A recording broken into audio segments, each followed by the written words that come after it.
Alrighty, folks, we are so lucky to have a 10-year, 12-year Wall Street veteran on the channel. We're going to talk about, hey, what does Wall Street think about Trump's win? What does it mean for the U.S. economy in 2025 and there beyond? Taylor, how you doing, buddy? Oh, I'm doing great. Thanks so much for having me. You're the man. Oh, yeah, I appreciate that. So we talk once a month. The last time we spoke was pre-election. It's now over. The outcome is certain. I guess you could call it a red wave. But what does all this mean for the U.S. economy, in your opinion? Yeah, so I just got done with Thanksgiving travel, and I was 6 hours down and back to the in-laws' house in Maryland, and I listened to podcasts for a lot of it. My kids were sleeping, and there was not much, if any, negative speak around what Trump's policy means for the economic backdrop at large. And look at the market, right? They're responding accordingly. Yeah, it's pretty wild. I mean, it's really interesting. So obviously my focus is real estate, and I started talking with real estate agents, brokers, mortgage brokers, like by Friday or Saturday of that weekend. So the election was Tuesday. We knew about it, Wednesday morning if you're on the East Coast. And by Friday and Saturday, people are telling me it was like a light switch, right? Demand spiked. Now we've actually had economic reports, right? National Association of Realtors talking about a 12% increase and this, that, and the other. It does seem like the consumer, it's just like the outlook. The outlook's different, right? Heading into the election, everybody was paused and concerned. Now that it's over and now that it's known, it's like, hey, we got to go about our lives. We got to move forward. It's very different. It's interesting. So I'll touch on kind of three pillars that I see as being the main backdrops against the economy. And then let's circle back to the real estate thing, because I have kind of a counterpoint to that I think might be interesting, that is a little bit more negative on the real estate side that may not be perceived at first glance. Okay. But three pillars as kind of I see them. And the first one being lower taxes. So this is a lower tax regime, no way around it. You look at it from the individual standpoint, it's not actually going to see a tax cut in all likelihood for individuals. It's just not going to see the increase that many would have seen if the Tax Cuts and Jobs Act from Trump in 2017 expired in the sunset. Yeah, they'll be renewed. There's very little question. Correct. So on a relative basis to what could have happened on the other way, lower taxes for the individuals. Corporations, they're proposing lower corporate taxes. Yeah. So lower taxes outright on that front. And then there's a lot of tertiary, hey, you get a tax cut, no tips, get taxed, and everything like that. And what of that comes to fruition, I'm not entirely sure. But lower taxes, by and large, is certainly an economic win. By the market standard, by overall, if people have more dollars in their pocket, they're going to spend them. We're Americans. Yeah. That's we've learned that over the last 4 years. Whether it's free money or lower taxes, the U.S. consumer likes to spend. Totally. Yeah, I agree.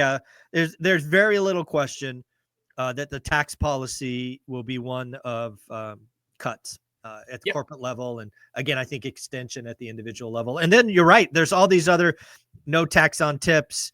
No tax on this, no tax on that. We'll see where those goes. But generally speaking, it is believed that the U.S. consumer, the U.S. corporations will have more money in their pocket and less sent to the government. So that's number one. I agree. Well, and I'll touch real quickly on the lower taxes, like the tertiary things that I was mentioning there. So one being no tax on Social Security. That, I read an article this weekend, is incredibly unlikely. Too much complexity there, as well as too much lack of revenue coming from it. The second one there, that's a big one, is no tax on overtime was proposed. And that one looks unlikely as well, because they said, listen, there's just going to be too many loophole games. Oh, this was actually overtime, this wasn't, et cetera. And that won't work as well. And then the third one that they did think was likely, or at least potentially likely, is the no tax on tips. And the reason they thought that was likely was it's a token impact in the grand scheme of things. And then the other thing was that was also floated by the campaign of the Harris campaign as well. So they just thought that the Dems would support that, and that potentially could go through as well. Yeah, I as I kind of see it, that's the one that does seem most likely. And that's a boom for your hometown, right? Vegas being such service oriented, correct, et cetera. So the second big pillar of the entire equation is deregulation. Yes, and you see that in a lot of different industries. So the easy one to think about to begin with is oil, energy.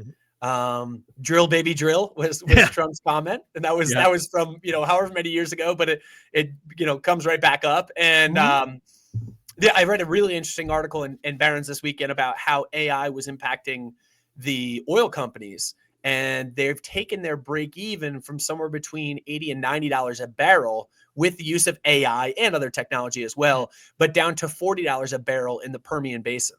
Wow. Yeah. Okay. And I didn't realize this. Like I knew that we had become a net exporter relative to the net importer we've always been throughout history. But also now I didn't realize how much larger we are of an oil producer than Saudi Arabia. We're 50% larger in oil production than Saudi Arabia.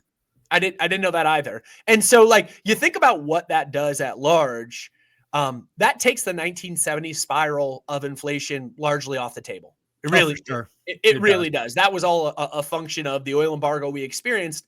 And at that point too, you think about not only going to work and all the other things that were necessities at the time that were, driving oil demand that aren't there anymore. The world was much larger oil dependent than it is now. Yeah. Others, financials, obviously huge impact. Small cap companies have seen a massive rally. Their stocks have boomed since Trump's election. And you just think about it, one of the things that puts a bigger moat around these larger companies is their ability to pay for a lot of the regulation and red tape that's out there. Correct. Yep. And if that doesn't exist, that leaves a lower barrier to entry for some of these smaller companies to come in and kind of blossom. Yeah, I love that. I've also heard in my neck of the woods, housing, right? Deregulation in housing. Again, the Fed can't do much because it's state and local, but they can do carrots and sticks to incentivize. So it does look like this regime will be a lot one for deregulation.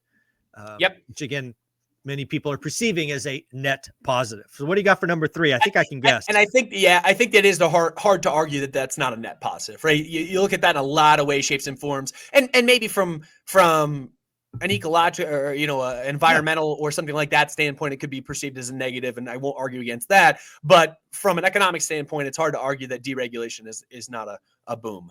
No, agreed. Last one of the 3 pillars would be tariffs. Yes. And tariffs are one that the numbers being thrown around right now are pretty magnificent as to what the level of tariff to be imposed upon other countries. So, last week it was 25% on Canada and Mexico and an additional 10% on China. I didn't realize, another thing, shows my negligence. I didn't realize that Mexico is now our largest trading partner. We import more from Mexico than we do from China. And so everyone thinks about, hey, stuff that comes into this country, it's all Chinese, et cetera. No, it's more so Mexican than it is anything else. Interesting. And there are certain companies that will benefit from that. But I think at large, when you look more broadly speaking, tariffs are a headwind. To most forms of economic success. And the last one that was floated over the weekend was the fact that, hey, we're going to put 100% tariff. We're going to double the cost, essentially, of imports coming from BRICS countries if they don't back off on this non-dollar policy that they're trying to pursue. Yeah, I think there's a lot of things in the tariff regime. Again, there's a lot of arguments about, hey, it's inflationary. Again, in the short term. Yes, of course it is. But you have to play chess, not checkers on this topic, I believe, because what's going on is this is just the gusto and bravado of a New York negotiator, right? He's throwing out these wild numbers, trying to force the other side to react. For example, when he did the Canada and Mexico, I don't know if you paid attention, but within 36 hours, a day and a half, he had conversations with Trudeau and the leader of Mexico. Forgive me, I forget her name. That's what he's going for. Yeah. That's what he's trying to do. He's trying to force communication, and he's trying to force behavior. On the Mexico front, I didn't realize we are the largest importer, but I saw a number that said something like, 30% of our goods come from Mexico. Big number. Yep. And but we only export like less than 2% to Mexico. Because there's this conversation about tit for tat. And I'm like, you guys aren't paying attention. A 30% versus a 2%, There's that's no not even tat. There's no tat. Where's the tat? I mean, I don't get it. Right. So it is a negotiation function. The other thing that I think is kind of a long-term net positive, because I think tariffs in the short run being a year or less, any tariff it's either impacting margins because companies can eat some or all of that, which again will affect your world, the stock market, right? Of margins come down, right? PEs and all of that, or it gets passed on to the end consumer. However, if you're looking at having fairer trade, if you're looking at incentivizing manufacturing locally, the long term, assuming it's done as a scalpel, not a sledgehammer, we could be manufacturing more stuff, just like oil, right? For most of our adult life and your and I's kids' life, we were a net importer. Well, guess what? Investment and years go by, and now we're not only a net exporter, but we're twice the size of Saudi Arabia. Who's to say we don't become the largest manufacturer of some things, right? I'm not talking about cheap plastic toys, but hey, maybe we become the largest producer of pharmaceuticals.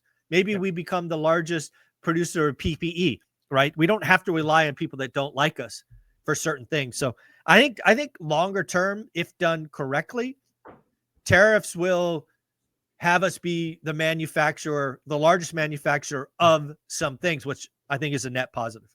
Yeah, I'll point out two things on that. One, I think you are 100% correct in the fact that this is hey, let's start out here and walk back to here, right? And so the whole thing that was brought up last time Trump was a president was read the art of the deal. And the art of the deal means you sit down at the negotiation table and you just throw something that's bombastic and crazy at them. And you look at them like you're serious. Yeah. And then you walk them out to something that's hugely beneficial to you at the end of the day. And I think that your point is well served in the fact that, like, the tit for tat thing, we are the biggest, most powerful economy in the world, bar none, with a wide margin. And not even close. Yep. The last thing someone wants to do is upset the hand that feeds them, which is our economy at large. I'll push back a little bit on the fact that, and I don't mean that you're incorrect in the fact that, hey, we might be able to innovate and manufacture here in the U.S., but I struggle to think that at large is not inflationary, barring real innovation. So it took real innovation. It took, your oil example, it took us going from, hey, in Saudi Arabia, you can put a straw on the ground like that and it spits oil out of it. Like, for, obviously that's hyperbole, but that's not that far from reality. In the U.S., you put a drill into the ground, it hits rock, shale. You drill into the rock, you flush water and sand into the rock, and it forces out natural gas. Right. That's mind-boggling. I mean, that's crazy, but that's the innovation it took. But barring massive innovation like that, using domestic labor is in its own right an inflationary pressure. No question. So I think at large, the way I look at things is, if you had to surmise all of Trump's policy, one, you can say it is absolutely stimulative. And that's a good thing for the economy. It should stimulate and cause this engine to pick up steam.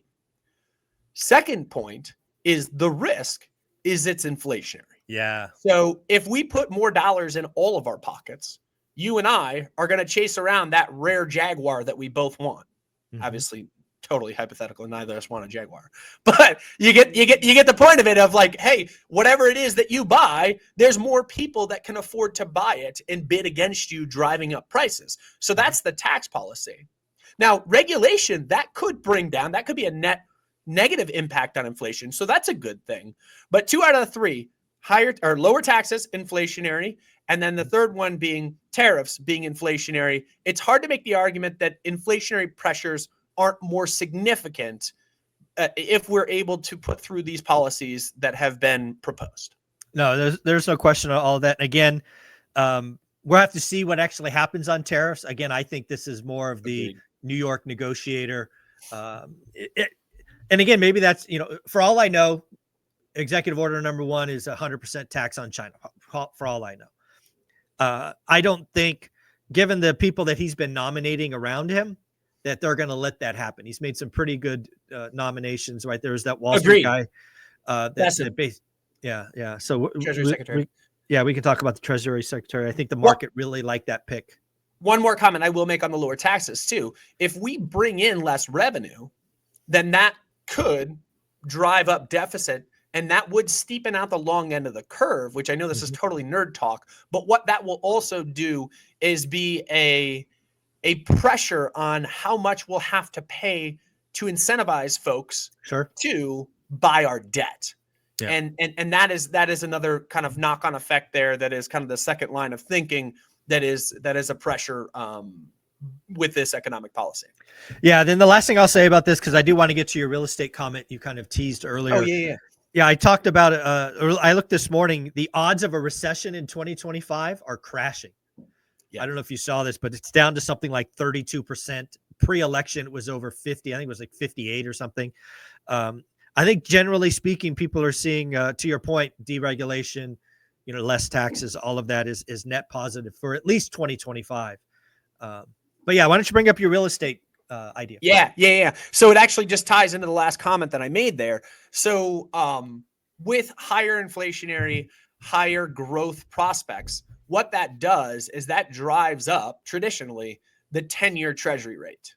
And so if the 10-year treasury rate is higher in the fact that the market is thinking more future growth, more future inflation expectations, then what that's going to do is press up or at least continue to keep a floor under where mortgage rates are.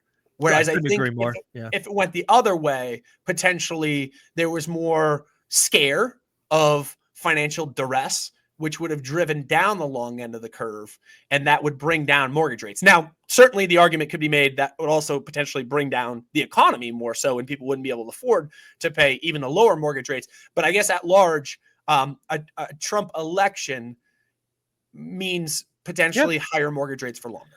No, I've actually told my audience to expect 7% mortgage rates for 2025. It's like, that's just where we're going to be.